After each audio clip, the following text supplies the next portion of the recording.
AP రాజకీయాల్లో మళ్ళీ gates మంటలు చెలరేగుతున్నాయి. ఏపీ ముఖ్యమంత్రి చంద్రబాబు నాయుడు ఎంతో ఆర్భాటంగా ఆహ్వానించిన బిల్ గేట్స్ అనూహ్యంగా తన పర్యటనలో మార్పులు చేసుకున్నారు. దీనికి కారణం గేట్స్ చుట్టూ ఉన్న ఎప్స్టీన్ ఫైల్స్ వివాదం అన్న చర్చ జోరందుకుంది. ఒకవైపు అంతర్జాతీయంగా తీవ్ర ఆరోపణలు ఎదుర్కొంటున్న వ్యక్తితో చేతులు కలపడంపై భారత ప్రభుత్వం నుంచి వ్యతిరేకత వ్యక్తమవటం, మరోవైపు తన రాజకీయ ప్రయోజనాల కోసం చంద్రబాబు ఇలాంటి అనైతిక వ్యక్తులతో జతకట్టడంపై విమర్శలు వెల్లువెత్తుతున్నాయి. ప్రపంచ వ్యాప్తంగా పెను సంచలనం సృష్టించిన ఎప్స్టీన్ ఫైల్స్ ఇప్పుడు చంద్రబాబు నాయుడు సర్కారును ఇరకాటంలో పడేశాయి. లైంగిక ఆరోపణలు, అనైతిక కార్యకలాపాలతో సంబంధం ఉన్న జెఫ్రీ ఎప్స్టీన్తో బిల్ గేట్స్కున్న సాన్నిహిత్యంపై ఇప్పటికే అంతర్జాతీయ స్థాయిలో విచారణలు జరుగుతున్నాయి. ఇలాంటి వివాదాస్పద వ్యక్తిని ప్రతిష్టాత్మక AI సమ్మిట్కు ఆహ్వానించడంపై దేశవ్యాప్తంగా నిరసనలు వ్యక్తమయ్యాయి. కేవలం తన హైటెక్ ఇమేజ్ కోసం, రాజకీయ లబ్ధి కోసం చంద్రబాబు నాయుడు నైతిక విలువలను పక్కన పెట్టేశారన్న విమర్శలు వస్తున్నాయి. గేట్స్ ఇండియా పర్యటనపై కేంద్రం నుంచి కూడా ప్రతికూల సంకేతాలు రావడంతోనే చివరికి గేట్స్ తన ప్రసంగాన్ని రద్దు చేసుకుని తన ప్రతినిధి అంకుర్ ఓరాను పంపినట్టుగా తెలుస్తోంది. నైతికత లేని వ్యక్తులతో రాష్ట్ర భవిష్యత్తును పణంగా పెట్టడం ఏంటని మేధావుల నుంచి ప్రశ్నలు ఎదురవుతున్నాయి. అభివృద్ధి పేరుతో అనైతిక శక్తులకు ఏపీలో రెడ్ కార్పెట్ పరచడంపై తీవ్ర వ్యతిరేకత వ్యక్తమవుతోంది. ఎప్స్టీన్ కేసులో గేట్స్ పాత్రపై అనుమానాలున్న తరుణంలో ఆయన్ను వెనకేసుకురావటం చంద్రబాబు రాజకీయ దిగజారుడుతనానికి నిదర్శనం అనే విపక్షాలు దుయ్యపడుతున్నాయి. ఈ పరిణామం అటు చంద్రబాబుకు, ఇటు రాష్ట్ర ప్రభుత్వానికి ఓ పెద్ద తలనొప్పిగా మారింది. కేవలం పబ్లిసిటీ కోసం నైతికతను విస్మరిస్తే ఎలాంటి పరిస్థితులు ఎదురవుతాయో బిల్ గేట్స్ పర్యటన రద్దు ఉదంతం స్పష్టం చేస్తోంది. దీనిపై బాబు సర్కార్ ఎలా స్పందిస్తుందో చూడాలి. ఇదే అంశంపై అప్డేట్స్ మా కరెస్పాండెంట్, మా ఇంపుటేటర్ సతీష్ నడి తెలుసుకుందాం.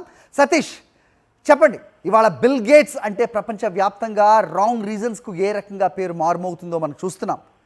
ఎప్స్టీన్ ఫైల్స్లో ఆయన పేరు, ఆయన ప్రమేయం, ఆయన విడాకులకి కారణం కూడా అదే అంటూ మొత్తం అందరూ కూడా కోడైకొస్తున్న తరుణంలో ఆయన్నేదో రాష్ట్రానికి పిలిచి ఇది 1990sలో ఆయన చేసిన ఒక స్టంట్ ఏదైతే ఉందో అది రిపీట్ చేయడానికి చేసిన ప్రయత్నం దారుణంగా ఫ్లాప్ అయింది అనుకోవచ్చా, బెడిసి కొట్టింది అనుకోవచ్చా?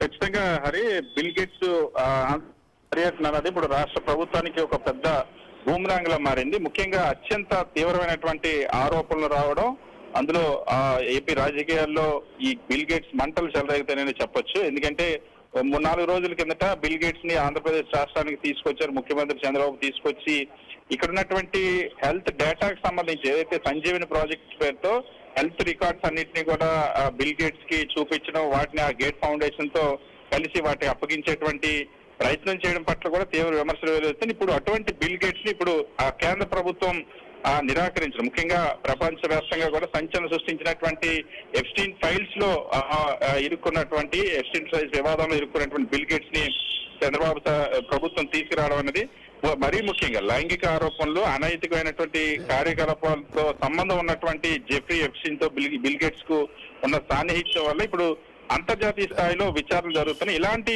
వివాదాస్పద వ్యక్తిని ఏ సమ్మిట్ కు ఆహ్వానించడం పట్ల దేశవ్యాప్తంగా కూడా నిరసనలు వ్యక్తమయ్యాయి. అటువంటి ఎన్డీఏలో భాగస్వామిగా ఉన్నటువంటి తెలుగుదేశం పార్టీ, బీజేపీ, జనసేన కలిసి ఉన్నటువంటి ఆంధ్రప్రదేశ్ రాష్ట్ర ప్రభుత్వంలో కూడా తన కేవలం ఒక పబ్లిసిటీ స్టంట్ కోసం, హైటెక్ ఇమేజ్ కోసం, రాజకీయ లబ్ధి కోసం చంద్రబాబు నాయుడు నైతిక విలువలను పక్కన పెట్టి అత్యంత వివాదాస్పదంగా ప్రస్తుతం విచారణ ఎదుర్కొంటున్నటువంటి బిల్ గేట్స్ ని తీసుకురావడం అన్నది తీవ్ర దుమారం రేపుతుంది. చివరికి గేట్స్ తన ప్రసంగాన్ని రద్దు చేసుకుని తన ప్రతినిధి అంకుర్ వారాన్ని పంపడంతో ఇప్పుడు పూర్తిగా ఇరకాటంలో పడింది రాష్ట్ర ప్రభుత్వం. బిల్ గేట్స్ ని తీసుకొచ్చి ఈ సమయంలో బిల్ గేట్స్ ని ఇక్కడ తీసుకురావడం అన్నది రాజకీయంగా కూడా చంద్రబాబు పైన తీవ్ర విమర్శలకు దారి తీస్తుంది. మొత్తానికి పబ్లిసిటీ స్టంట్ కోసం చేసినటువంటి, ఇప్పుడు అంతేకాకుండా ఇంత కీలకమైనటువంటి ఇన్ని ఆరోపణలు ఉన్నటువంటి వ్యక్తికి ఆంధ్రప్రదేశ్ రాష్ట్ర ప్రభుత్వానికి సంబంధించిన హెల్త్ రికార్డ్స్ అన్ని కూడా అప్పగించేటువంటి ప్రాజెక్టు కూడా భాగస్వామ్యం కావడం, సంజీవని ప్రాజెక్ట్ అనేది కూడా ఇప్పుడు అది కూడా వివాదాస్పదంగా మారింది. All right Satish, thanks for the inputs.